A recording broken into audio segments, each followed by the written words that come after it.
మాజీ మంత్రి జగదీష్ రెడ్డిపై ఎమ్మెల్సీ అద్దంకి దయాకర్ ఫైర్ అయ్యారు. బూతులు మాట్లాడడంలో బీఆర్ఎస్ను మించిన నాయకులు ఎవరూ లేరని ఆయన విమర్శించారు. బూతులు మాట్లాడడంలో కేసీఆర్ ప్రపంచంలో బ్రాండ్ అంబాసిడర్ అన్నారని అన్నారు. మీరు మాట్లాడితే రాజకీయం, ఇతరులు మాట్లాడితే బూతులు అని ఆయన ప్రశ్నించారు.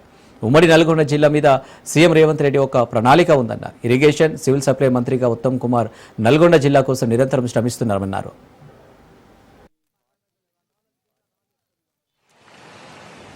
ముఖ్యమంత్రి గారు అన్న స్టేట్మెంట్స్ కొంత నీకు మానసికంగా బాధ కలిగించి ఉండొచ్చు, కాదనలేదు. కానీ ముఖ్యమంత్రిని మీరు దృష్టిలో పెట్టుకొని మాట్లాడుతున్నది కానీ, మీ నాయకత్వం దృష్టిలో పెట్టుకొని మాట్లాడుతున్నది కానీ ఒకసారి సరిచూసుకోండి. మీరు మాట్లాడితేనేమో రాజకీయము, ఇతరులు మాట్లాడితే అది బూతు అవుతున్న పరిస్థితి. ఇలా మీ పార్టీ లేకపోతే మీ పార్టీ నాయకులను మించిన బూతు మాటలు మాట్లాడేటోళ్ళు ఇంకెవరైనా ఉందా అంటే మీరు ఒకసారి సరిచూసుకోండి. బూతులకు బ్రాండ్ అంబాసిడరే కేసీఆర్ అయ్యిండు. ప్రపంచంలోనే తెలుగు తెలిసిన ప్రతి ఒళ్లకు ఎవరు బూతు రాజా అంటే కేసీఆర్ అనే స్థితికి వచ్చింది. అలాంటిది ఇలా మర్యాదపూర్వకంగా మందలిచ్చినా మీకు బూతు లెక్క కనబడితే మనమేం చేసేది లేదు.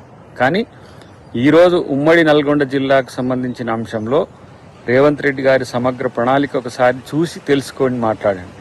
కాబట్టి కేవలం రాజకీయ విమర్శల కోసం విమర్శ చేసి దాని ద్వారా నేనేదో లబ్ధి పొందాలనుకుంటే ఇంతకంటే ఎక్కువ లబ్ధి నల్గొండకు మీరు చెయ్యలేరని కూడా తెలిసిపోయాయి. మంత్రిగా 9 సంవత్సరాలు మీరు ఎలగబెట్టిన రోజుల్లోనే నల్గొండకి ఏం జరిగిందనేది నల్గొండ ప్రజలే కాదు, సూర్యాపేట ప్రజలే చెప్తారు. కాబట్టి ఇలా కేవలం కాంగ్రెస్ ప్రభుత్వాన్ని విమర్శల కొరకు చేసే కేసీఆర్ నుంచి మొదలు పెడితే మీ వరకు కూడా మిమ్మల్ని ప్రజలు పట్టించుకోరనే విషయం గుర్తుపెట్టుకుంటే మంచిదని వారికి తెలియజేస్తారు.